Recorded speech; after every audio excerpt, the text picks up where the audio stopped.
Good morning, everyone, and a warm welcome to everyone here.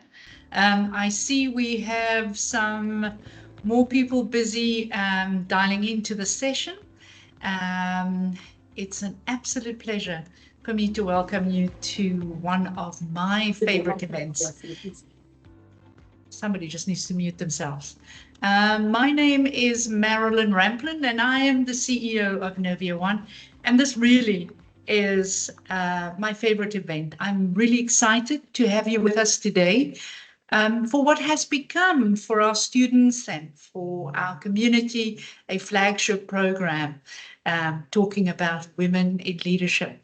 And really today, again, we hope that once again we can engage in a thought-provoking conversation on the evolving role of women in leadership.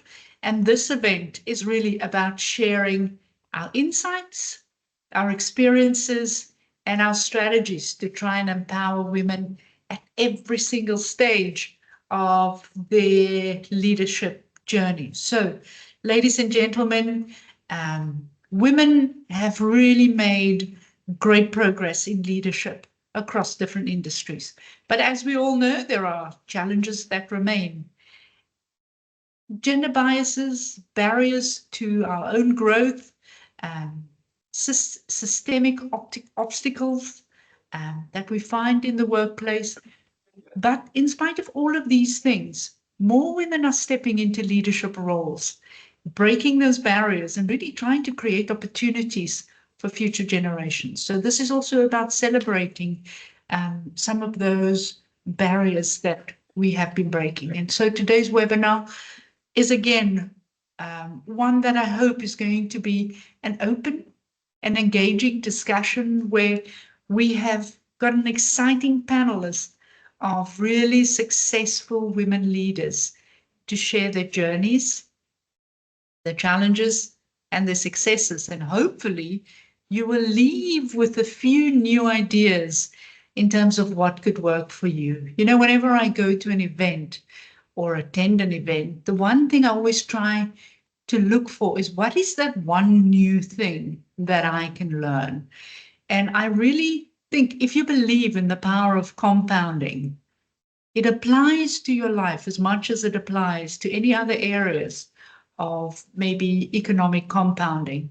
And so I really want you to look for that one idea that you are going to take away from this session that you find great value in. And at the end of the session, I'm really hoping that you can share what the one thing is that you've actually learned and taken away from the session.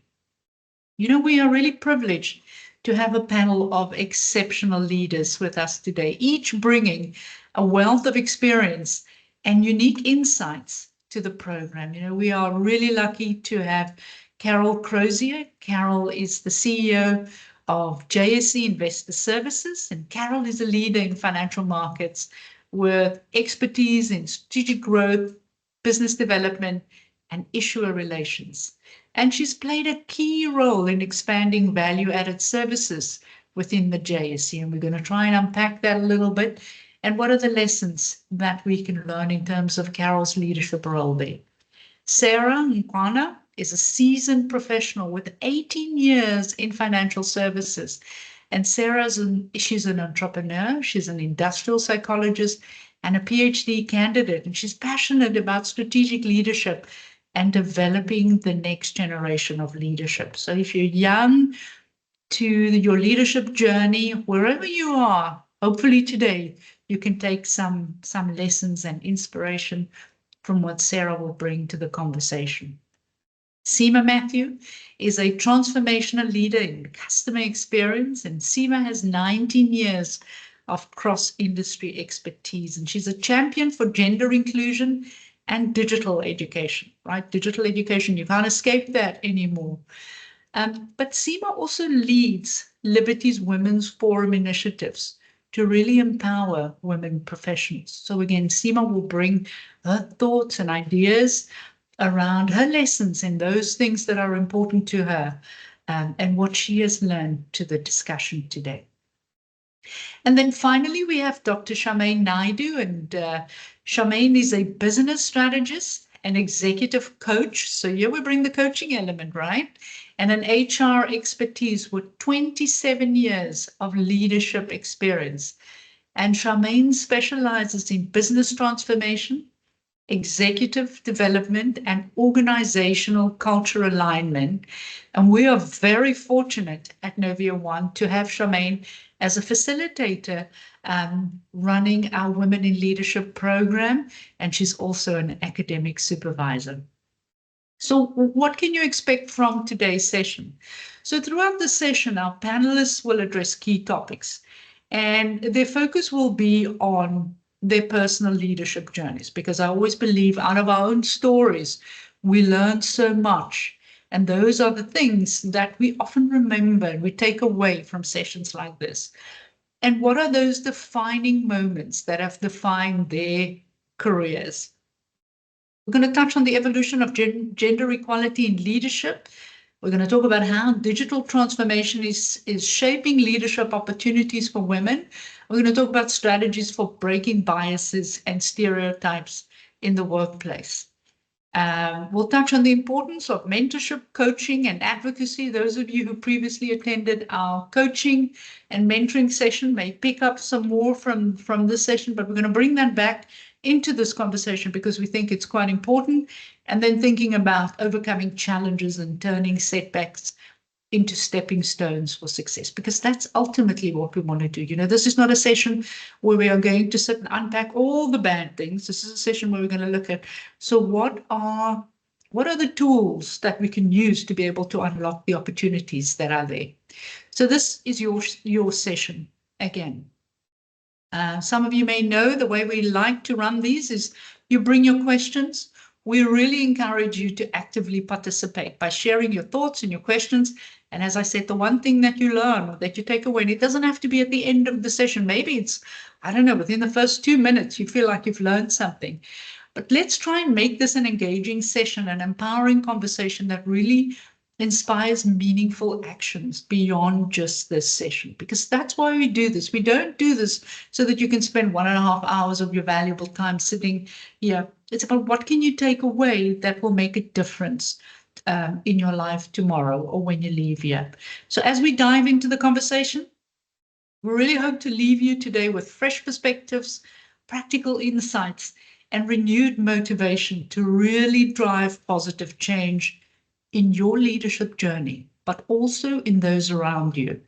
So thank you for being here, and let's get started. So to kick off the conversation, I want to start with my first question. I just want to check, do I have all my panelists here? Good morning. It's not on. Hi, Carol. Good morning, Sarah. Morning. Good morning. Let me just see if I've got everyone here. Yep, there we go. Okay. So the first question we're going to kick off with is really trying to get from our panelists. Could you maybe give us, each of you, could you briefly share your personal journey to leadership and maybe the key factors that have shaped your own career path? Stima, can I start with you? Happy to do that.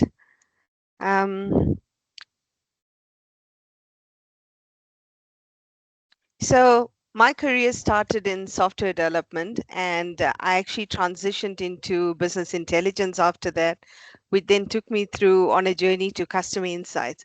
And being in that kind of space, I just realized the huge potential that was there if I could just influence business much more and take people on a journey. And one of the key issues I saw then is that I needed more experience, like technical knowledge and things like that. So I actually went on a journey to do my master's in business leadership at that time. And it was the course that actually got me introduced to customer experience, which has become my field of passion. And soon after that, I actually got into support manager role within ABSA, where I was looking after CX and MI, being my past life. And but there were still areas that were not core to my experience before, like I had to do complaints and procedures. But it was one of those things I believe that let me get involved. And obviously, there's SMEs to do this role, but I can support them properly. And I actually decided to take a chance and get into that role. And it actually went very well. And later on, I actually got into CX manager role within consumer banking for ABSA. Sadly, well, not really sadly. I mean, I think at that life stage, we were thinking of starting a family. So I actually had to move closer to home and look for a job more closer to home, and ended up applying at Vodacom. And one of the key reasons why I actually applied at Vodacom is because they actually had very good maternity benefits. And here we were just starting that planning journey. So thought it is a good opportunity to get into. And funny enough, the day on which I went for my interview, I found out I actually was successful. And the same day I found out that I'm pregnant. So pretty much 6 months into my career in Vodacom, I actually went on maternity leave. I mean, my boss will still make a joke out of it, but it was seen as a positive thing. It wasn't seen as a negative thing. So I'm forever grateful for my leadership at Vodacom at that time for that. And yeah, I think that got me back into senior specialist in CX role, and rest is history. But I think one of the key lessons I got from that journey is that leadership is more about impact. And that means everybody has the potential to take part in it. And, companies have limited titles and things like that. But at the end of the day, everybody has the potential to make a difference. And you making a difference to employees, you making a difference to customers. At the end of the day, don't ever hold yourself back when there's opportunities that land at your door. Fantastic, Sarah. I love the fact that you bring that you're starting out with some of those key challenges that most of us struggle with at some point or the other in our journeys. Carol? Morning, Marilyn, and morning to everybody that's joined. It's very exciting to be on this panel today, and yeah, just thank you for having me. And Seema, thank you for sharing your story. It reminded me of a lot of my my journey, and I think there's similarities across all of us, which makes it so special. Being human and having experiences that overlap. So, yes, I studied marketing and management along with a Bachelor of Business Economics, and started my career in marketing actually on the research side, which was fantastic and really good exposure early on. And as I progressed through my career, I realized I liked an environment of entrepreneurship, and really being able to be flexible around how you navigate the space. And I ended up recruiting, interestingly enough, in the financial services space for the JSE. In my mid-20s, and I thought, yes, this is a fantastic company to work for. And so I recruited myself to work for the JSE. But it was really a case of pushing myself out of my comfort zone, because I applied for a role within information services, which was really about the data that the JSE produces, so trading data, but ultimately then packaging that and selling that. And I wasn't technologically minded at all, so I needed to make sure that I was positioning myself, and they could see that I was eager and willing to learn.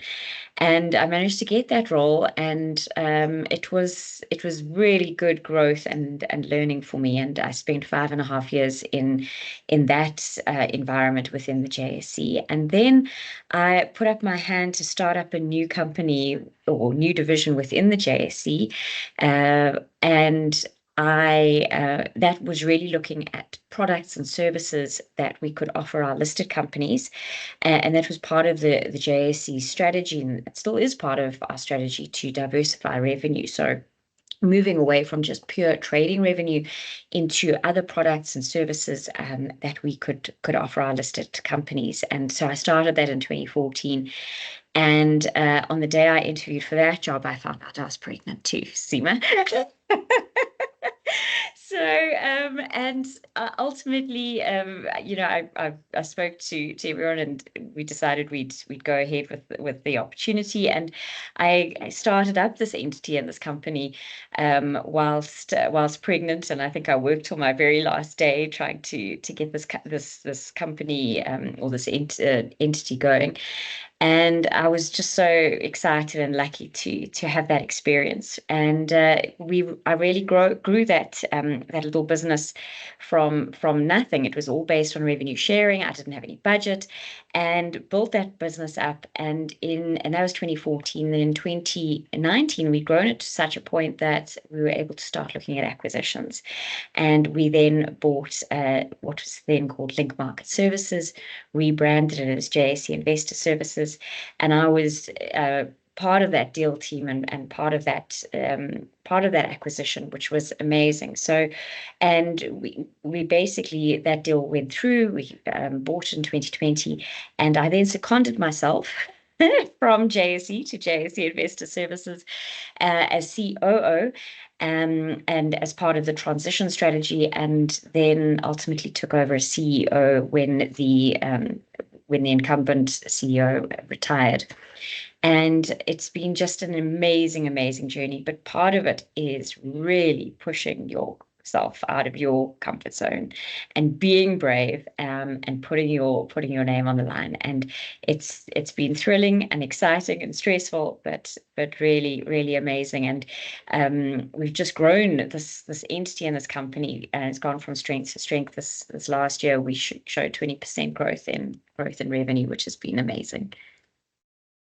Carol, I absolutely love the idea of outside of your comfort zone.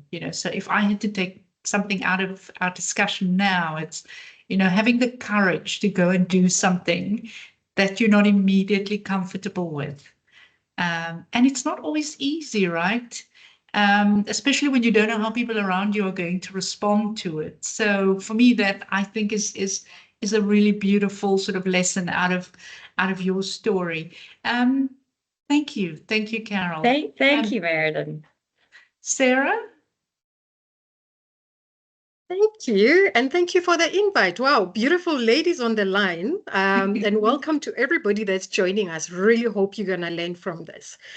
But yeah, my story really started in my personal life at a very young age. At the age of 6, I was the firstborn girl child, and my mom was a stay-at-home mom.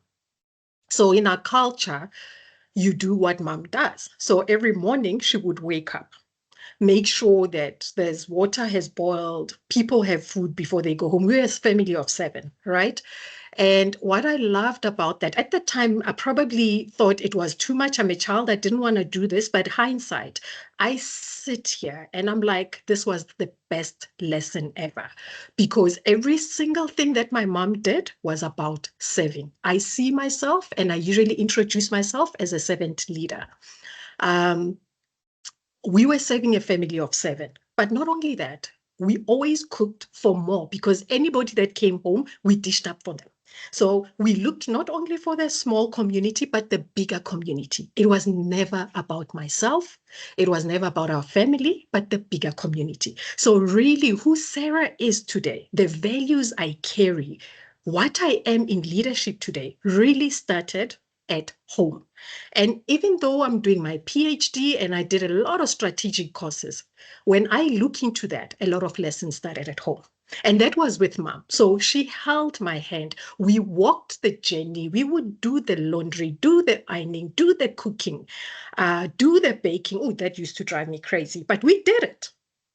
And because I did so much of it, I don't like baking, but I loved it because what it taught me is servanthood.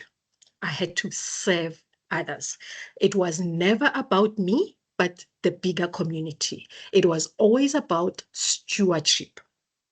How do you make a difference for the rest of the people around you and the bigger community. So that is stuck in my head. It was my family of 7, but everybody that walked in, when they left the house, they had a big smile. So I impacted the bigger community. And then I had my dad. My dad ran his own businesses. And with him, I remember he always used to go away for a while and come back. And when they are back, and I remember he used to work at this big market because he'd have a lot of mangoes, a lot of bananas, and all these things. And he would then go and deliver and all of that. And he'd come back. Every time we counted the money, he used to say to me, Sarah, the more you give, the more you get. And what that instilled in me is culture of excellence. So wherever I go, I don't become mediocre. I know I can do more. I'm also a believer, and I love that scripture that says, serve your master on earth as if you're serving your master in heaven. So that to me makes me to go beyond, and I want to do more. And because of that, that culture of excellence, I carry that, and I make sure that I influence those around me. I'm mindful that I could walk in just in the way I look. I'm influential. If I utter words, I'm influential. If I do, I'm influential. So in essence, the lesson for me was leadership is not a role. It's an action word. It's the doing. It's getting your nails dirty. It's involving everybody. It's caring about the bigger community. I know I'm repeating myself, but this is what's in me, and that's what I feel, and that's what I do. So in a nutshell, that is me and my learning lesson. And this then I took through where I had several businesses that I ran, ended up in the corporate world around 2024. And in that, and I remember in my journey, I think in a journey of 3 years, I had already been promoted 4 times. It's not actually even promotion. In those 4 leadership roles, started off as a business development manager. Within a year, I was headhunted. I then went into a regional manager for financial advisor. Within 2 years, I was headhunted. I was a provincial support manager. Within that time again, I got called into the banking space as head of customer engagement. And so it carried on. And what I loved in there, and I don't give the story to boast about Sarah has been headhunted. It's this excellence, the culture of service excellence that attracted people. I never had to apply for any of these roles. In fact, since I joined the corporate world, prior my businesses, all the roles I had, I was headhunted. And for me, then that speaks to the lesson that I learned at home. Whenever I opened my book and I'm learning strategic lesson or whatever, I'm like, oh yeah, I can relate to this. My dad was very strategic. He would do this and that and that. Mom did this, stewardship. I learned this from home. I had to take care of people at home and the bigger community. So that really is my story. And I always love sharing this story because who Sarah is, what Sarah does now, really came from my personal story at home. Oh, Sarah, that's such a wonderful story. You know, it's heartwarming because, you know, we are all sitting here, or most of us sitting here as parents, you know, and sometimes we forget about the impact that we have on our children and actually what that means for them in terms of their future leadership roles that they may take or the values that we instill at such a young age. And I think it's really important that you have reminded us of that again. I must say, I bake out of self-defense, Sarah. You know, when the call comes for cookies at school, I look for my 60/60 app or a different app. So I really bake out of self-defense. So I share your pain on that one. But I really love your story of the impact that our parents have in terms of who we become as individuals, but also the role and the impact that we can have on future generations. And I love the service excellence that you focus on, you know, and I think that's something that Seema picked up as well in terms of the excellence that you need to bring to the table. And I love the fact that you say leadership is doing, right? I really, really like that. And sometimes, you know, it's not something that we always learn out of our Harvard textbooks. but it is ultimately about doing. And yeah, thank you for that, Sarah. Charmaine? You, Marilyn. Good morning, everyone, and good morning to all our listeners on the LinkedIn channel. Thank you so much for joining. We hope, well, I hope that some of the insights that I can share with you guys can make a difference. And sometimes it's often the one little piece. If you take 1 point out of the session, guys, then you're richer than you were before you joined it. So just remember that. So my story, a little bit different. I love Sarah's story. Thank you, Sarah, for sharing your whole story with us. Yeah, so very different. Started off in the insurance business and then moved into banking. But unlike Sarah, I did not have the pleasure of growing up with my parents. I lived with my granny. So very early on in life, you had to stand on your own 2 feet. You know, your grandmother was lovely, but if you bothered her too much, you'd get the beady eye. So you quickly learned, okay, it's not a good time to go there. So you learn quickly to stand on your own feet, fight your own battles with your cousins in the home, and sort yourself out. So that was, I think, my defining moment. And moving into banking, I mean, my career just spiraled from HR to taking on multiple portfolios, becoming the chief, the coup for an area called transactional banking in one of the banks. And it was there that I think for me, I probably saw the belief in somebody else that helped me to believe in myself. And that was really a defining moment in me where, you know, the leader said to me, right, you great at HR and I think you're fantastic, but you're being wasted there. You need to do more. And the next thing I had all these multiple portfolios running at the same time. And I was like, okay, so which fire do we put out? And I realized if you've got people that can support you, you don't need to put out any fires. The fires will put themselves out so long as you lead them appropriately and you guide them and support them as best as you can. And I think the most important thing I learned there is to trust, because you cannot do everything by yourself. You cannot be everything to everyone. You need to trust others to help you navigate the journey. So, you know, it was really for me, the defining moment was the belief in somebody else that gave me confidence and belief that I can do it. And I think sometimes it's just about taking that step and running with it and say, I can do more, I can be more, and I am more. And how do you take that to the next steps? Thank you, Marilyn. That's all from my side. Thank you very much.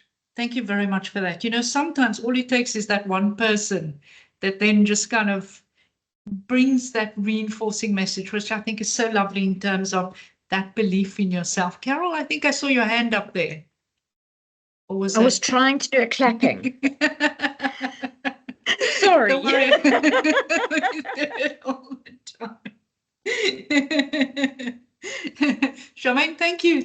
And you know, the other thing I take from what you've just said is trusting people, right? Sometimes we try and do all of it. We try and save the world, and we try and put out all the fires, but sometimes the fires need to be put out by those that we trust around us. And so thank you again for that. But I do like the belief in yourself, because people often believe in you more than you sometimes believe in yourself, right? And I think that's one of the things with women sometimes, is that we wait for people, we sometimes wait too long to be given that reinforcing message. And what happens if it never comes, right? So it almost needs to start with you, in terms of the belief needs to start here. And, you know, so Sarah, you talk about your father. One of the things that my father gave me at the age of 13 was a book called Think and Grow Rich. And if there's one sort of defining moment that kind of changed the way I think about myself and I think about the opportunities and the possibilities, it was the way that book made me think about my own abilities to be able to achieve. And as you say, Charmaine, that belief in yourself. So ladies, if you are sitting here on the call, or gentlemen, if you're on the call, start with working on what are those things that I'm really good at, and do more of them, because sometimes that helps to reinforce that belief system. But at the same time, Seema, you know, as women in leadership, how have you seen the role of women evolve in sort of, you know, in respective industries, especially in terms of promoting gender equality, and maybe some of the lessons of the work that you do within the Liberty Forum that you run.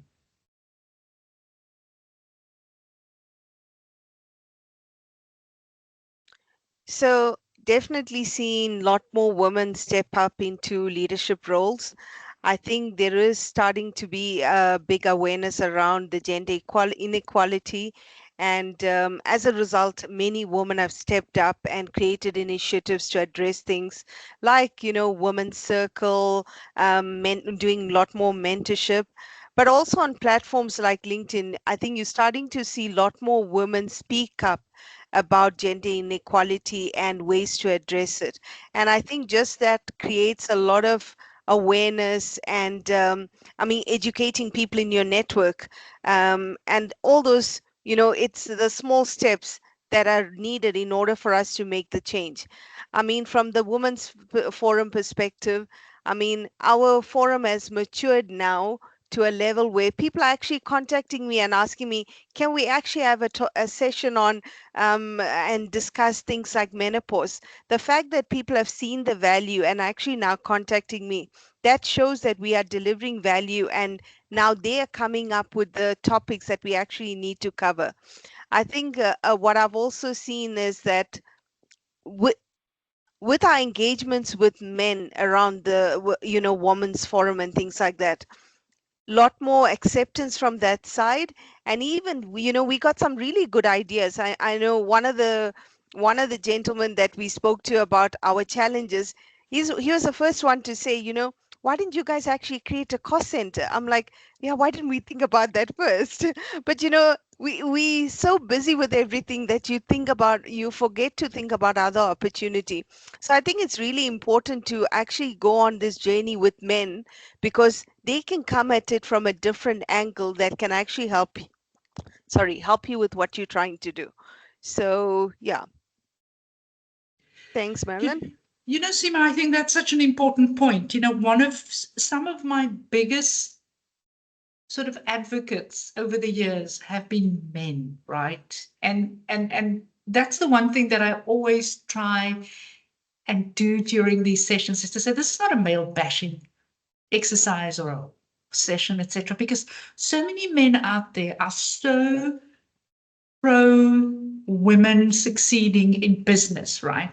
And I think sometimes we need to spend a little bit of time actually just celebrating that and just celebrating those individuals. Yes, there are some of them who really are so, I don't know, there's a lot of work we need to do, but there are also so many of them. And I think even more than we actually want to sometimes give credit to, who have helped so many of us on our journeys. And maybe it's because sometimes, there weren't enough women on our journeys at the levels we were looking at to be able to sort of help us along the journey. And maybe they were there just by default, but some of them need a lot of credit for the work that they have done in terms of supporting us on our journey. So if there is a man that has supported you somewhere along your journey, please go and send him a message and give him a bit of credit and acknowledgement and say you've just come off a Women in Leadership program and you just want to give them recognition for the work that they have done and the support that they've given you. Seema? Yeah, just to add to your point, I was actually listening to a talk about gender equality, and they were talking about how the number of male teachers have dropped in schools. And if you look at the boy child in school, if you're not going to have gender equality at school, you're going to leave behind the boys who actually also need someone to talk to and confide in.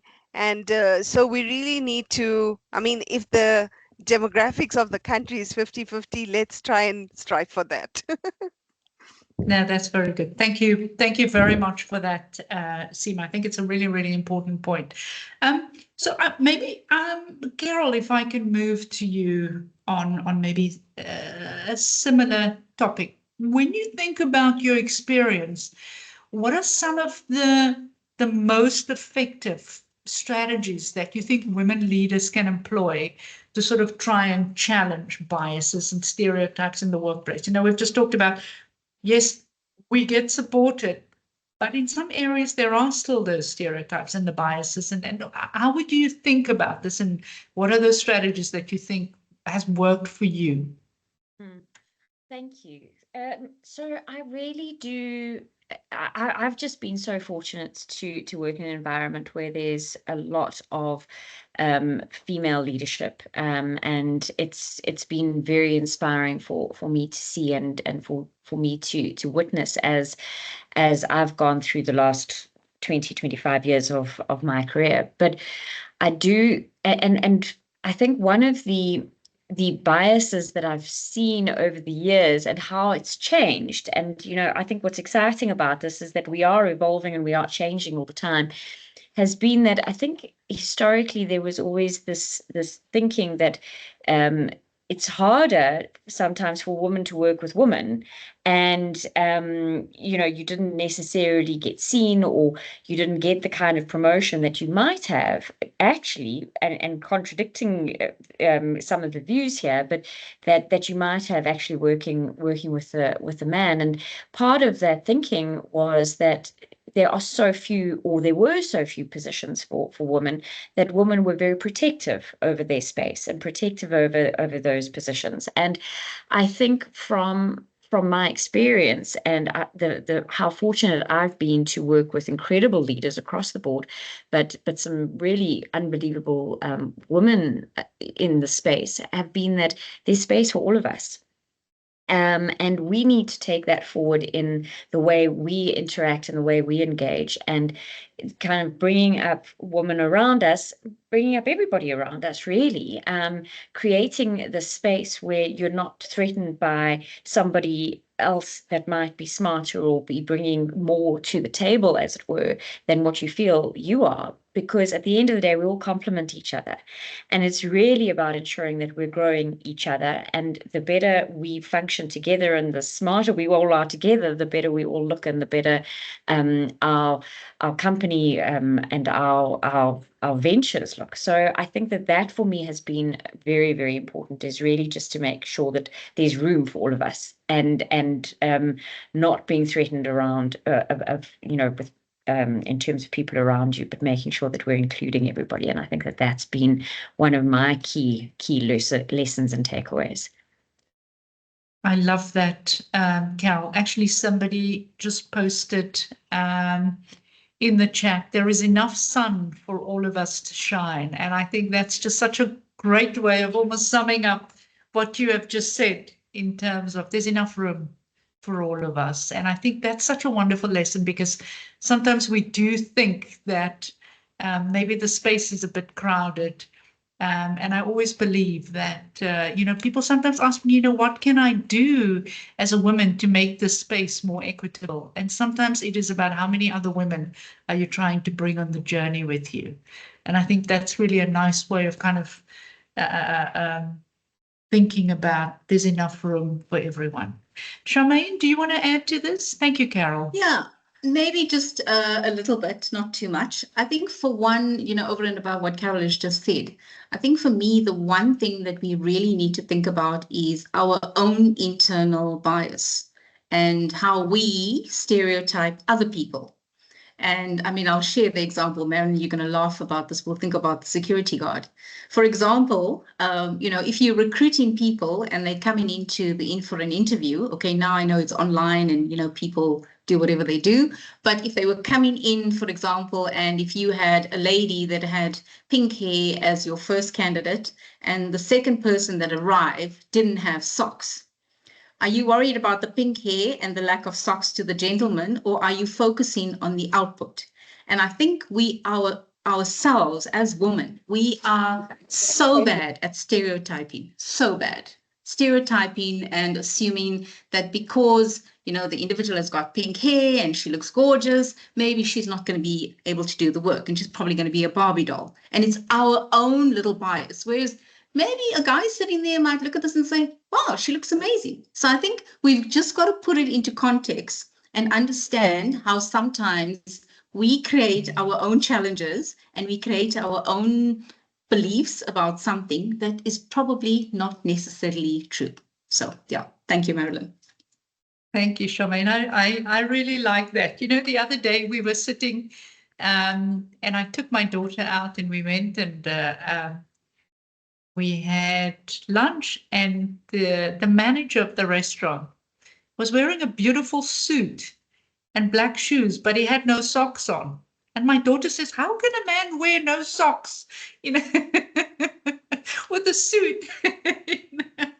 And this comes back to what you have just said, around how, we form biases. And even at that age, we have opinions about things. And I think that's really a good one to watch out for, because it's so easy for us to just draw sometimes on some of those, and without it being conscious. And so maybe the lesson is to become more conscious about our own internal biases in terms of the conversations that we're having with ourselves. I really, really like that. Thank you, Charmaine. Sarah, I want to move to a topic that is really, really close to my heart, and that's digital transformation. And I really want to pick your brains around, how do you think, digital transformation has changed the way women approach leadership roles? And, are there specific opportunities for women to excel in the digital age? What are your views on this? The world is changing faster, I think, than we can say Indiana Jones when it comes to digital. Would love to get your thoughts on this. Yeah. And I think a bit of background is also important here. We need to understand that, in the 20th century, women in the corporate world or in business dealt with different dynamics. It was gender bias, role, pay, culture, all of that. But what's also important to understand is we're now in the 21st century, and you touched on it, Marilyn, that we're living in a business topography that's changing rapidly. Just now, you think you're dealing with environmental factors, health factors come in, COVID is here. You're thinking your solution for COVID, and then we've got water issue, we've got electricity issue. You're sitting, not only do you have to solution in your own personal space, but in the business space, you need to solution. So that for me brings in further complexities for women in leadership and also with men. But what has digital transformation done? And I think for me, it really has created digital pathways. So first off, the opportunity that's created is flexibility, right? So this work from home, you're able to balance your personal and corporate leadership roles because of it allows that flexibility. If you think in the 20th century where women, it was very stressful. You had to be in the corporate world, fight your fights there, and you know that you got to finish up. You've got another job waiting for you at home. Now that flexibility has kind of helped with that. And that's where digital transformation, because of all these platforms, one is able to play around and have that flexibility to balance the two. So that's the first opportunity. The second one for me is really creating space for growth. With the digital platform as well, there's the global leadership roles, access to global leadership roles.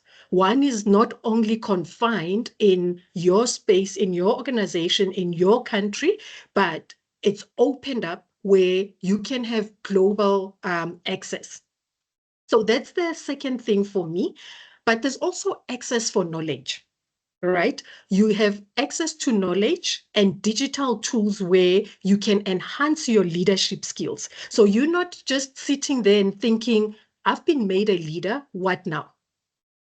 Right now, we've got so much access to knowledge, information, tools, your webinars, just like I'm attending this. Had I not been attending this, I wouldn't be learning from the rest of the ladies that I'm sitting with here. I'd be stuck in my corner, probably trying to read a textbook that teaches me about leadership. Is it relevant? I'm not quite sure, because time has moved so fast. That book was written 2-3 years ago, or even 10 years ago. Is it relevant to the current times? I don't know. Whereas with digital platforms, you have an opportunity to attend webinars like this. You've got an opportunity to get tools, enhance yourself, and so on.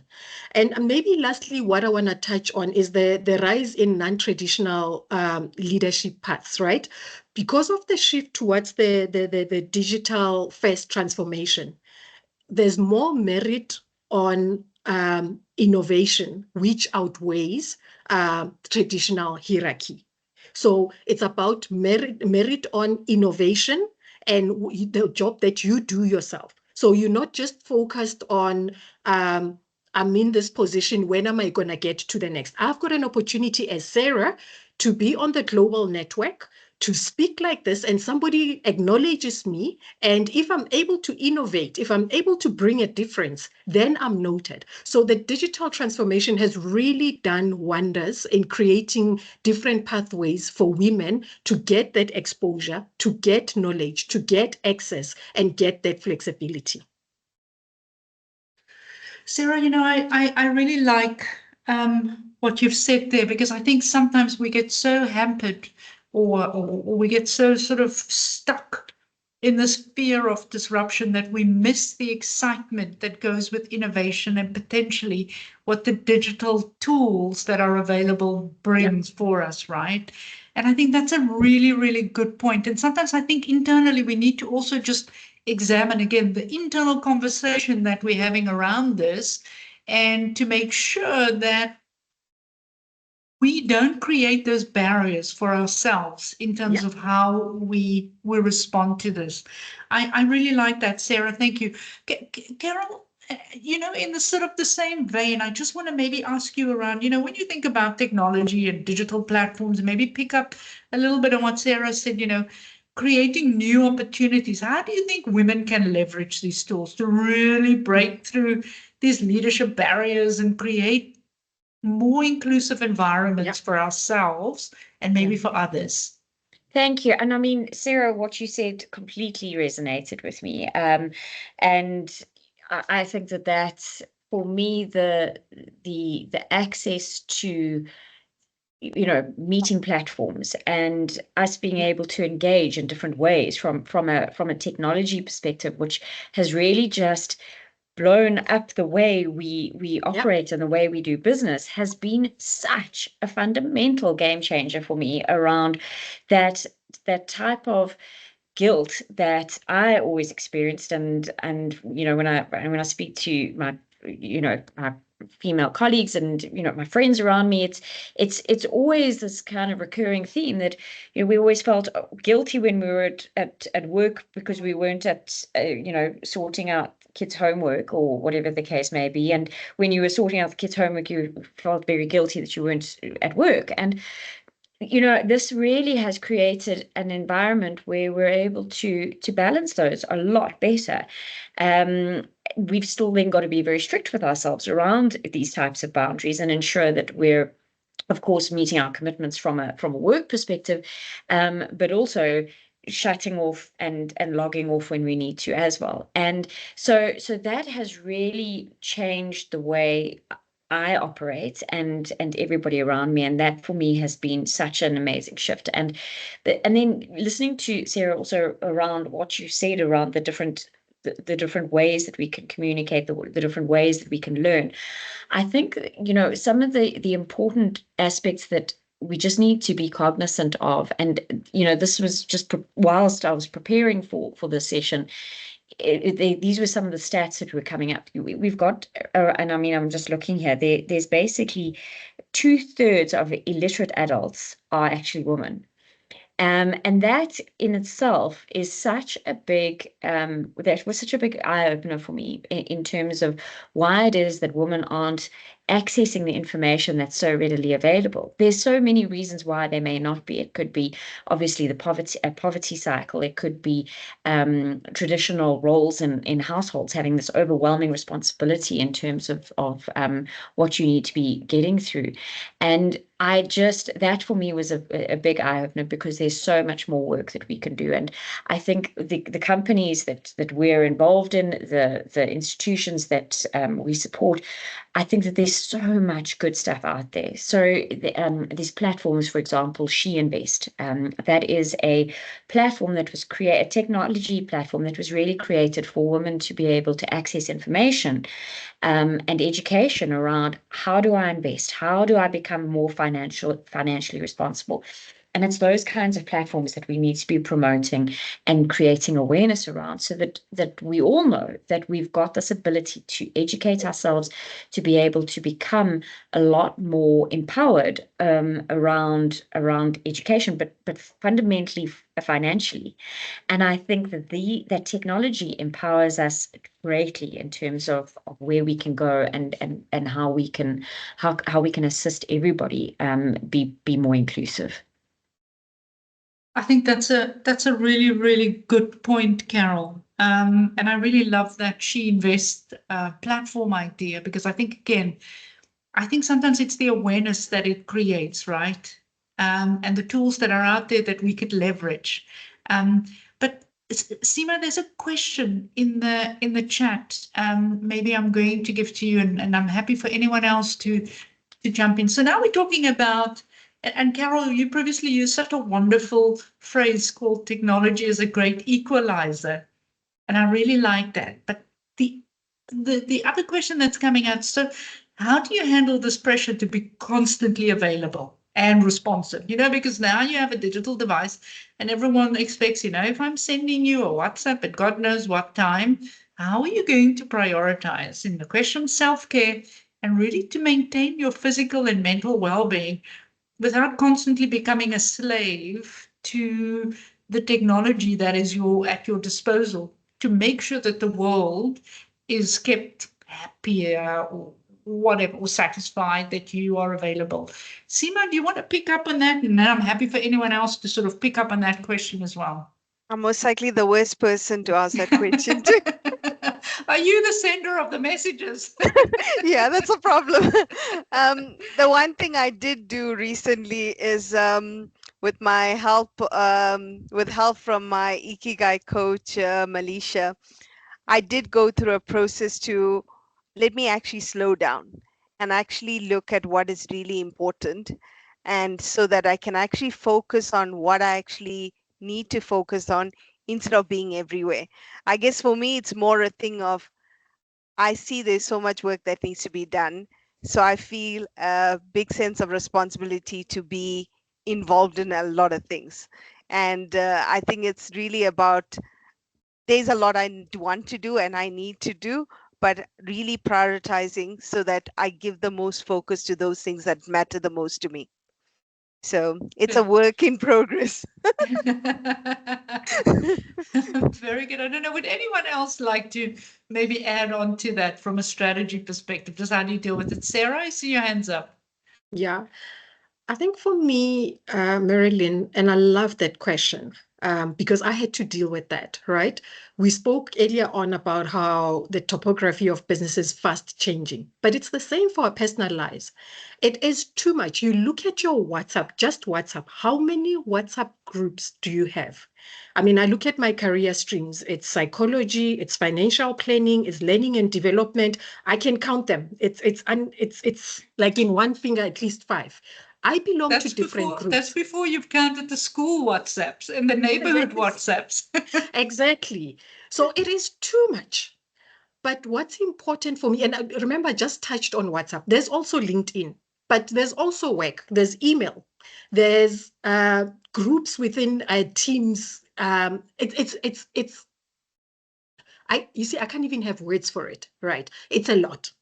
But what's important for me is boundaries, starting with you. You have to start with you and say, what are the boundaries? I'm very clear on that. The minute I start having anxiety, I know I've taken more than I should. I look at all my devices. I've got work device, I've got my personal phone, I've got the laptop, I've got iPad for school. It's too much. And I need to start structuring. And to your point, Seema, what is it that I'm able to put in my plate in a day, in 8 hours? And I start to structure that. And I like the saying where they say, you teach people how to treat you. If I'm always available, I mustn't be upset. I taught you that I'm always available. So that's something that I had to teach myself in my diary. I have a diary blocker. I've got time for operational things. I've got time, diary blocker for strategic things, because if it's not done, it will never be done. and it's on my PD. So I'm very clear on that. And I think people always seem to think, I can't say no to my leader. I can't say no to my boss. Remember, you can only do so much. If you take too much and you end up looking incompetent, we created that world. So I created boundaries for myself. Next, I teach people about my boundaries. And respectfully, it's not that I don't want to do it. I'm only able to do so much because I want to give you excellence, right? If you want to draw me thin, then you must expect to receive mediocre. And people around me, my leaders, whether on a personal level or at work, people understand that. I'm able to take on so much. I love stretching myself, but I understand what my limit is. So to round it off, boundaries for yourself and teach others about those boundaries. And there is nothing wrong. People are understanding. Awesome. Fantastic. Melisha, I saw your hand going up there. Sarah, thank you very much for that. Melisha, did you want to add something? No, I wanted to clap for Sarah. I made a mistake. Sorry. That's okay. I feel your pain. I feel your pain. Yeah. Yeah. Yeah. And you know, some people have different cycles that they work within as well. So, you know, if somebody is not sending you messages at 8 o'clock and in the morning and they send it at 5 o'clock in the evening, doesn't necessarily mean you have to respond to them. Maybe that's their cycle of working, right? Just make sure that it waits till tomorrow, but get back to them. So I think that's the other thing, is that is how we prioritize the things that are important. But of course, if there's a crisis, then maybe you want to put on a different hat. So I think it's being able to judge what's important at that specific time and how to then try and respond to it. Seema? Marilyn, I think it's also educating people, because I've had people who've contacted me to say that I send you a thing, when will I get feedback? I mean, at the end of the day, if you send it on digital, there is no urgency then, because the whole point about digital is a person can look at it at their convenient time. If it's something that's really urgent, you need to have more of a face-to-face kind of, not asynchronous technology being used. And I think we need to just educate people to say that if this is the kind of feedback you need to use these channel. If you don't mind waiting a bit, then, feel free to leave me a Teams message, that kind of thing. Let's speak to each other. Let's pick up the phone. Charmaine, thank you. Thank you, Seema. Yeah, maybe just a little bit of tongue in cheek. I think all that's well and good unless you suffer from FOMO, fear of missing out, then you're in trouble. Because then you can't go to bed because you have to answer that email. So, I'm so grateful for trying to set boundaries, but they're not realistic. And I think we ourselves put the pressure, because in my case, if I know there's something that has to be done and I haven't done it, then I don't sleep that night. So I'd rather do it, sit up all night and finish it, and then I sleep better. So yeah, FOMO is not great. Thank you. Thank you, Marilyn. Carol. Thank you, Charmaine. Yeah, it raises an important point, Charmaine. I think we all handle things differently, and you actually have got to figure out what works for you from an anxiety and a stress level perspective. I mean, I think there are volumes that we see, the amount of communication. Sarah, you spoke about it, just in terms of the number of platforms we're on, the number of ways to communicate with us. So, I've got to a point where and it is a skill set, and I think we develop it as we progress, is really being able to filter. So filtering the urgent versus non-urgent. Yes, you'll still get back to people that you need to, not to say that you won't, but you will prioritize certain things. And I think it's that prioritization. And Marilyn, you also spoke about it's a different ball game when there's an emergency or when there's really severe deadlines. And I think what's been a give and take for me in that situation is, because I now take some flexibility. For example, I don't rush back to work, to the office, straight after picking up the kids, I take a little bit more flexibility. But then that means I've got to give a bit more back that evening, or I've got to give a bit more back on that weekend. And when there's an emergency, I don't have any more resentment around, oh my word, now I've got to drop everything to get to that. That's actually part of the job. That's about how we've got to adapt. That's how we've got to engage with these things. And I think it's taken me 20, 25 years to get to this point of being able to filter and be able to juggle and balance it. It's hard. It is really difficult. And we all process things differently. And I think that you've got to have that self-awareness as to what is going to work for you. And then stick to that and let the rest go. Yeah, I think that's really, really important, Carol. So thank you very much for that. There's a question in the chat around how do we make sure, let me just get the right question, how do we ensure that women are not just adapting to digital transformation, but actually leading it? I don't know if anyone wants to pick up on that. I have my views on it, but I'm happy to open it up to the floor. Carol? Happy just to jump in, and won't be too long. So also excited to hear what you have to say, Marilyn. But I think it is around ensuring that we are driving initiatives, such as, I mean, there's such awesome stuff that we're doing as women within our entities, whether it be small companies or large companies, whatever the case may be. I mean, there's women in IT forums that are really driving the change that we need to see. We hosted on our side the 10th Women Advanced IT Leadership. I had to get my wording correct on it. And that is so critical, celebrating what we're doing, engaging with like-minded people around what we need to be doing in this space, and celebrating the achievements and the progress that we've made. And I think that that's so critical. And I think part of what women have notoriously not been as good at over the years, and what I've seen in my career, is the networking side of things. And the same applies, the same rules apply in the IT space. So it's a case of, I met somebody at that forum or that networking event. Let me pick up the phone and ask them and get their opinion. I don't need to make small talk and invite them out for coffee necessarily. I can actually just jump straight into it and get to the point. And I think that that's where we've always felt a little bit like uncomfortable. Oh, I don't know, isn't that awkward? It's not awkward. That's what we should be doing, and that's how we should be engaging, and that's how we're going to drive the IT side forward too. Fantastic, Carol. I love that answer.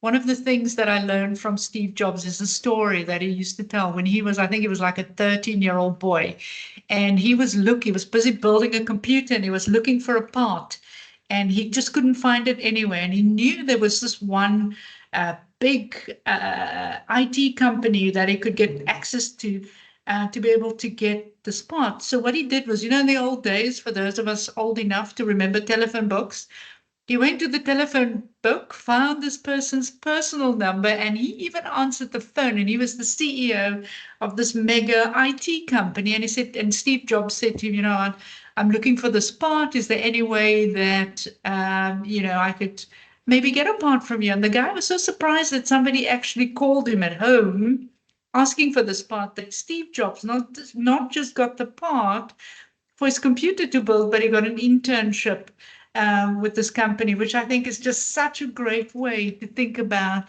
the networking and the mentors.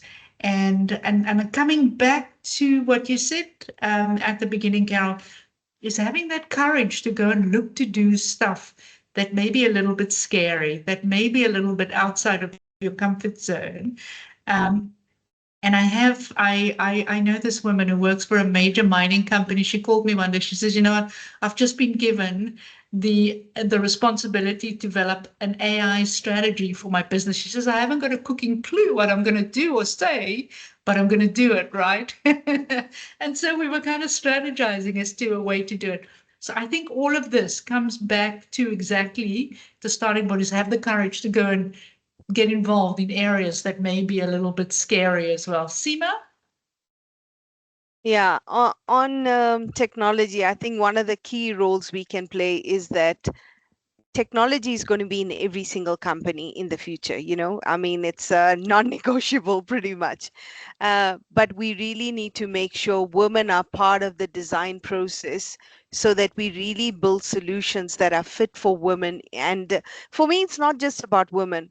I think the problem is that the current world is built for men. What we need to do is there's women and other minority groups, kids, all of them. I mean, if you look at a car right now, a car has been designed to meet the needs of the driver, which was predominantly male in the past. I mean, there hasn't been much attention to, how do you design for women? I mean, biologically we're different. How do you design for children? I mean, they sit there in the back seat getting bored and things like that. How do you actually design for them? So I think there's a lot women can bring to the table with regards to really, because women tend to think about the bigger picture, not just about themselves. They think about the community, the environment as well. So I think having more women taking part in co-creation within a company will actually help you to build a more sustainable environment, system even, and also just from making sure you actually deliver to the needs of everyone, not just one person in that immediate family kind of thing. Thank you for that, Seema. Thank you. I really, really like that. Sarah? Yeah, without taking much time, and I really love that, Seema. I think one thing that I wanted to deliver, never underestimate what you're capable of doing. Never underestimate that and never undermine it. And to Seema's point, we are weird, we are engineered differently. And you speak to the world is designed according to how men think. I think in a particular way. I bring structure. That in itself, how do I take it? All my gifts that are given to me as a woman, what I'm able to do in a home, how do I take that and put it into technology? And we can actually do it. And most times, in terms of innovation, I've found that women have got it, but they think it's not good enough, it's not smart enough, it's not clever enough. I might not be speaking that type of English or using that vocabulary, therefore they're not going to buy into me. But I found how I walk into a boardroom and I would say things that I really undermined and I put on the table and they run with it. Same with technology. The question is, how do we make sure we lead? Go in there and just do it. Just do it. If you fail, the worst they could say is, no, it's not a good idea. Are you going to die? No. But let's go out there and start possessing the gates and actually put ourselves out there and stop undermining ourselves. Sarah, thank you very, very much for that. I have another really interesting question here that talks about how do you keep a board focused on governance without getting involved operationally? If anyone's happy to pick that up, happy for you to take it. I'm also happy to give a couple of thoughts around that if you maybe want to think about it. I think, so put your hands up, ladies, if you have thoughts. But I think one of the things you really need is you got to think about how do you define the roles and responsibilities clearly, right? The board is going to understand that their role is about oversight, strategy, and risk management while management handles the daily operations in the business. Then you need a strong board charter to be able to help reinforce this, right? And a strong chairperson and a really, really good agenda, because the agenda often drives what gets discussed at that board to actually prevent them from going into operational rabbit holes. And I think one of the other things that you need is maybe if there are issues that requires deep diving, is look for committees, because often those committees can go and do the deep diving. So let's say, for example, what gets discussed at the audit and risk and the REMCO, and maybe you have a capital committee, and I don't know, God knows how many committees we have these days. But those committees could also carry some of the deep diving areas. And then when you get to board, what you do is more feedback on some of those sessions rather than going and repeating the whole session again. So, and I think that also leads hopefully to a culture of trust and accountability between the board and the members of the board and the executives, right? So I would say go for good board charters, make sure everyone's clear on their responsibility, and maybe the board chair needs a conversation too if this thing gets a little bit too down rabbit holes. Charmaine? Yeah, maybe Marilyn, just to add one point, and I still found that this really worked for us when I sat on the REMCOs, in the countries in Africa, looking after multiple countries, running as the executive HR head. What I found worked really well is education. So often we throw jargon, we throw terms, and we expect, because we know it, we work with it, we expect others to just know what we're talking about. And very quickly, I learned that jargon is great if you want to play with it in your head, but make sure if somebody else is listening to it or reading it, that you are clear in what you're trying to communicate to them. Because it's pointless communicating a message where people are like taking, I don't know, their phone to understand what the meaning is, and then you've lost the essence of your message. So it's not about, it's about the messenger delivering a message that people can actually understand. And if they don't understand, which in some cases, I would just get approached and say, well, I don't know what you're talking about at the REMCO. What are all these terms, these REMCO terms? I'm not even sure. And then I realized, oh, okay, I'm talking. It's me listening to myself. Nobody else is listening to me. They're all trying to Google to see what the answers are. So we then arranged a lot of sessions where we had education sessions. So if we did REMCO, we went through it. If we did governance and compliance, we had the board being educated about, I wouldn't even call it basic terms, about information that was necessary for them to make a decision. So education, learning and sharing, and be open to feedback, because often, we want to go in, we want to just deliver our presentation at a board, and we hope and we pray that nobody is going to challenge us or ask us questions. Be open to receive that, because through that you're going to learn and you'll become better prepared. So yeah, I would just throw in education and awareness around that one. Thank you, Marilyn. Thank you, Charmaine. I really like that. Thank you. Carol? Yeah, not too much to add. I just wanted to say one word is accountability. And really just ensuring that your board members have accountability in terms of what they're signing off on. I run a business that is very admin, operational, back office. That's what we do.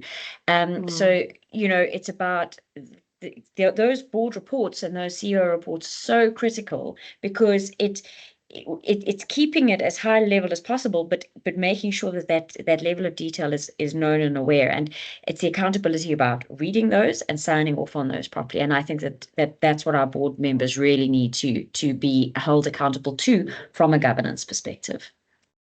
Thank you, Carol. I really, really like that. Seema? I think one of the key things is making sure you've got the people with the right skill and SME to actually be in the right roles, because and I think one of the unconscious biases that creeps in here is that as a board, as a leader, you might be bringing on board people that you connect with, but that might not be what you actually need. You need the diversity to actually help you achieve whatever you want in your company.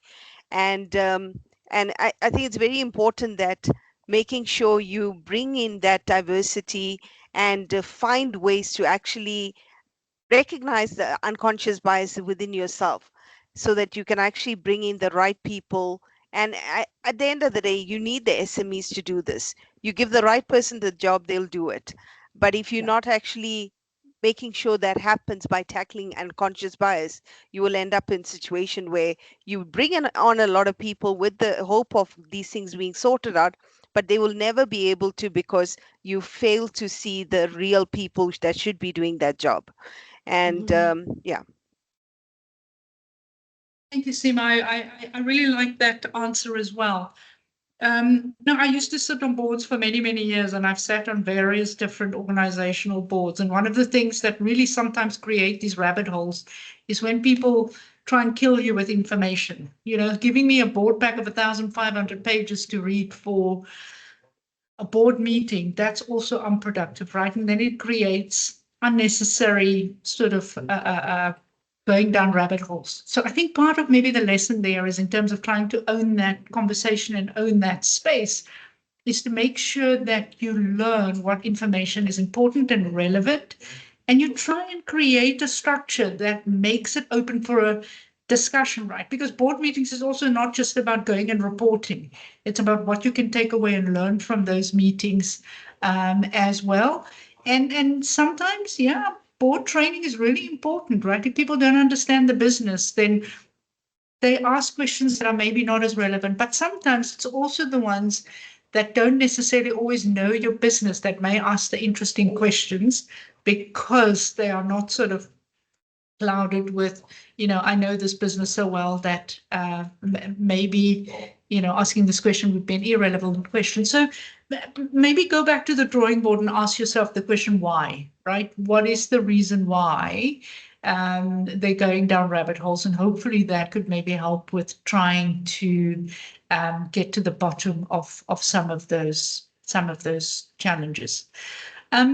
I want to ask another question. So before we've got 15 minutes left, 14 actually. I want to talk about the next generation a little bit. And one of the questions that I have here from the chat is, if you sort of look back at your own life as individuals and you want to give advice to the next generation, what are the biggest challenges that you have faced as a woman in leadership, and how did you overcome it?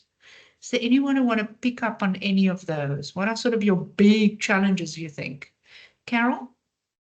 Happy to jump in, but I'm sure the other ladies have got lots to share on this. I think it's, for me, it's been a getting to grips with what one of the main themes we've spoken about here is the confidence to be able to take on a new project. And I think that it's very much been for me to deal with it, as opposed to anything else. I remember when I was applying for the role that I have now, and I literally had people sit me down and go, are you sure you can do it? And I had to say, yes, I can. I know that there's lots that I need to learn still, but I can and I will.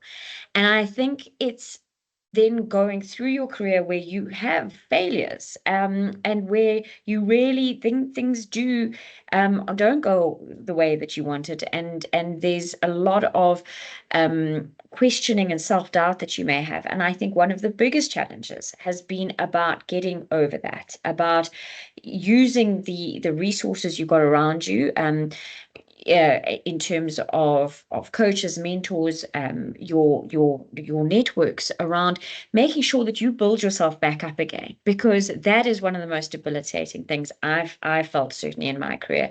It's not about what other people were necessarily saying. It was how I felt I'd failed.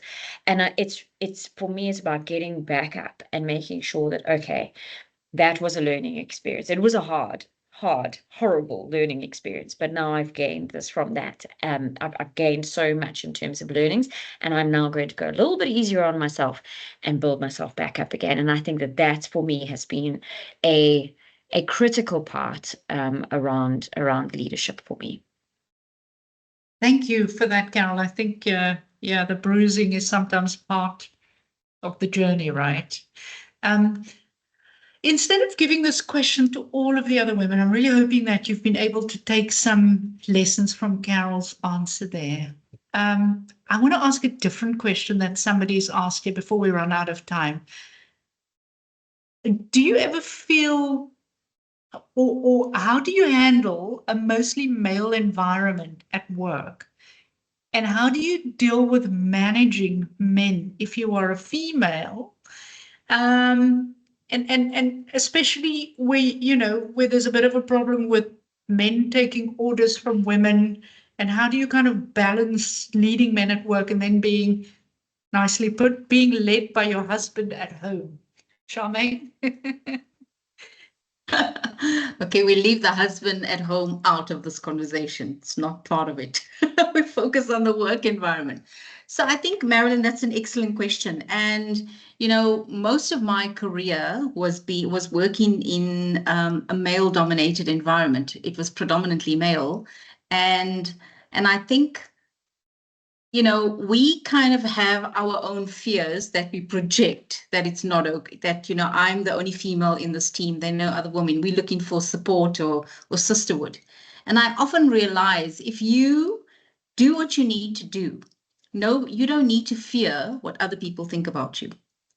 So if I love that Carol talks about accountability. If you are accountable for what you need to do on a daily basis in your role, never fear that somebody else is judging you. Yes, they may be judging you from a sense that, oh my God, how is she coping? Absolutely. Or how is, what makes her tick and how is she performing? And I found that is the environment that I was probably the most successful, because I made sure that I was on my game. I made sure that every meeting I was prepared. I made sure that whatever needed to be done was done. And no one was ever going to ask me a question that I didn't have the answers to. So I think maybe in a way you kind of put pressure on yourself because you want to over prepare and you want to have all the answers. And I think sometimes it may not always be necessary, but that same male-dominated environment is where I gained the support of belief in myself. They saw the value in what I was doing, even though I didn't see it. And they would often say, well, great, that was fantastic. And sometimes you'd sit there and you judge, did they just say it because they actually mean it, or because they say it because they truly believe it? It's kind of that. And I think it doesn't matter what environment that you work in, whether you work in an environment with all females or males, mixed environment, so long as you are prepared to be accountable and you lead by example in your accountability, you walk the talk. If you say you want to do something, or if you say you're going to do something, then do it. Don't expect your team to do something that you are not prepared to do. And I mean, I also had, multiple males in my team. And initially, yeah, there's a little bit of, kind of like, I don't know where it comes from, a little bit of a tug of war or power struggle. But I don't think that is important. I think what is important is we talk about women in an inclusive culture. We talk about diversity, equity, and inclusion, and including others. So if you have a male and you have maybe 3 females in your team and you are leading him, your role as the leader is to treat everyone equally, to include the male, not kind of say, well, you know what, you're a male and you probably have your own views and, we sisterhood, we stick together. I don't think that is what is required. I think it's an inclusive environment and we must treat people as we would like to be treated, because nobody wants to be left out of the conversation. Nobody likes FOMO, in terms of missing out on anyone. Everybody wants to be included. So irrespective of whether you are in a male-dominated environment, irrespective of whether you are leading males in your team, you as the leader need to understand the concept of inclusiveness, and more than importantly, to be open to diverse thinking and diverse opinions. Thank you, Marilyn. Charmaine, thank you very, very much for that. Sarah, I see your hand is up. We have 7 minutes left. Okay, I'm not going to take much time, but just to add on what she said, I think from my own experience at a very young age, started the leadership journey. I'm very short. So I always thought I'm not good enough. I would wear this long heel so that I walk in there. But because I've got this very strong character and very assertive, I would walk in to try and show them who I am. Wrong way, wrong way. And I did that for a couple of years and I learned very quickly that doesn't work. And my advice to everybody is I treat men just like I would treat everybody else. Any team member I go in, I try and understand what ticks them, what makes them work, what is their personality, how do I need to adjust to get them to work? And I understood all of that. I would go in, and it's not because they are men I'm doing that. I do that with everybody. So I've never reported to a female leader. It was always male, all sorts. And I would go in, understand who they are, and I would understand if it's a Afrikaans man, I know culture is a big thing. If it's a Black African man, I don't look them straight in the eyes. Culture is a big thing. Just the way in the manner I treated a human being, not a man. And how I changed things, I knew that if I'm dealing with this one, I don't challenge you in a boardroom. I go in and I'm like, I listen to you. But on the side, I'd say, 1, 2, 3, I think this is what you should have said. I don't agree with you. They appreciated that so much. It made my relationship easier. It's not because I'm saying it's a man, I'm doing it differently. I do this the same way with everybody. It's a human being, and that's how I look at them. I'm just looking at what is the best way of having a good, effective relationship, and that works wonders. I took off my heels.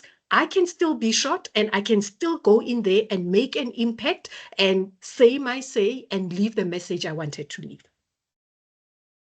Sarah, thank you very much for that. Seema, I know you really would like to add to that. We've got 5 minutes left. I would like to ask a final question of all of you. And Seema, I'm going to give you the first opportunity to answer that. As we come to the end of what I believe has been a wonderful session, I want to ask you, what advice would you give your younger self if you had to now sort of look back at your journey and think about the lessons that you have learned? What advice would you give your younger self? Seema, still here? Yeah. I think the main advice for me is continuously build on human skills, because it's every day you meet a new person. Being able to work with different people, it's a skill that we have to develop. And there's so many elements to human skills, and like listening, all of that is just to list a few, just so that everybody understands what I'm talking about. Active listening to understand, empathy or perspective taking, diversity and inclusion on its own, because at the end of the day, you're going to meet so many people in this world, and being able to work with everyone. I think it's very important that we actually learn to respect people, be accommodative of different people, learning how to include people into your surroundings as well, conflict resolution, all of that. And I think, just going back to one of the points that was discussed earlier on diversity and inclusion, we as parents and or caretakers, we play different roles in our life. I think we are conditioning the children, and our own diversity and inclusion and respect for others will pass on to the kids. So I think we've got a huge responsibility in how we show up. And human skills are so important, because that helps us with relationship building. And those kind of skills are very important for mentoring, coaching, etc. I think one of the things that was mentioned was trust. And I think in order to build a trusted relationship, you have to start with building just a relationship. And if you don't have those human skills, you will battle to build relationship. So continuously learning human skills, I think that will be key to success in life. Thank you, Seema. Ladies, I'm going to ask you 30 seconds. If you could maybe try and answer that question. What advice would you give your younger self? Charmaine? So quickly, from my side, I think it's important for people to define their purpose and attach meaning to the purpose. What really shapes you is every experience, every conversation, every relationship that you have, everything sometimes that you think, doesn't go well, like criticism, feedback, etc. Take those in. And the one most important thing that I think we all fail to do is to find how we can reflect adequately on what happened during the day and try and figure out what is the next steps in terms of whether it's learning, whether it's opportunities, what are the big ticket items. So it's very important, in your journey to take these things in, because that will ultimately determine and shape your life and your journey going forward. Thank you, Madeline. Thank you, Charmaine. Sarah? Mine is going to be sweet and short. Advice to myself: I am enough. Very nice. I like that. Carol? I love that. For me, it's about building your brand. So making sure that you, whatever you commit to doing, you deliver on that.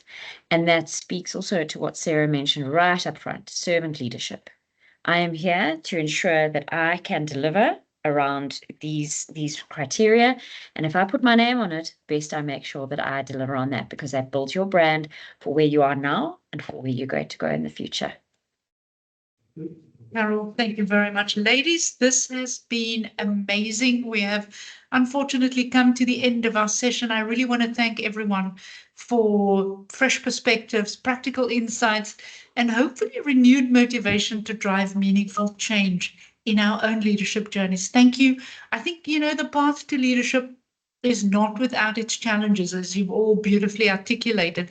But together, I think we can really create a society and a business environment that's more inclusive, more supportive, and hopefully more empowering for women in leadership as well. So really heartfelt thank you to Carol, Sarah, Seema, and Charmaine for really sharing your wisdom and your experiences. And as you can see from the wonderful feedback in the chat, I think this really has been an amazing session. To the audience, thank you for your active participation and engagement. Give us feedback on what you would like to hear next. We would love to continue the conversation today, and we'd love to make sure that we can help build intentional steps to try and build a future where every woman has an opportunity to lead and to thrive. Leadership is not something that's reserved for only special people somewhere on a list. Everyone has the opportunity to lead. I would also like to invite you to explore a very special program that we have created around women in leadership that really is designed to address some of these challenges and maybe in a more structured way provide you with tools to be able to unlock some of the opportunities. To the incredible Novia One team behind these programs, you're amazing, guys. To put all of this together, there's so much work that goes into this. Thank you for doing that. And once again, send us your feedback on what you would like to see next. Ladies, you've been amazing, and I look forward to our next session. Thank you very, very much. Good day, everyone. Thanks Thanks a lot, everybody. Thanks, Marilyn. Thank you, everyone. Thank you. Thanks, Bye. everyone. Bye. Bye. Thanks. Bye. Bye. Thanks so much. Bye. Bye. Bye.